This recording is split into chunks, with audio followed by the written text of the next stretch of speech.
Citácia číslo 3. Viazanosť štátnej moci. Článok 2 odseku 2 Ústavy Slovenskej republiky.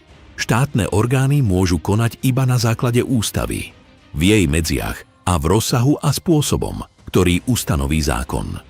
Poďme rozobrať, prečo článok 2 odseku 2 Ústavy Slovenskej republiky, že štátna moc je viazaná ústavou, zákonom a postupmi, je iba formálnou ochranou a ničím iným.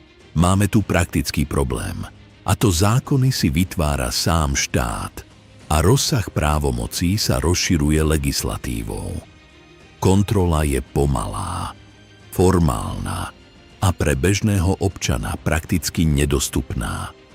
Viazanosť na zákon nie je viazanosťou na spravodlivosť. Ak sa vám toto video páčilo a prinieslo vám hodnotu, budeme radi za každý like. Nezabudnite sa prihlásiť na odber. Klikni na subscribe, aby vám neušli ďalšie videá zo Slavianskej akadémie.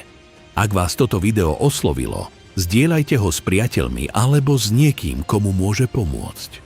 Vaša podpora nám pomáha rásť a šíriť tieto myšlienky ďalej. Ďakujeme, že ste súčasťou komunity.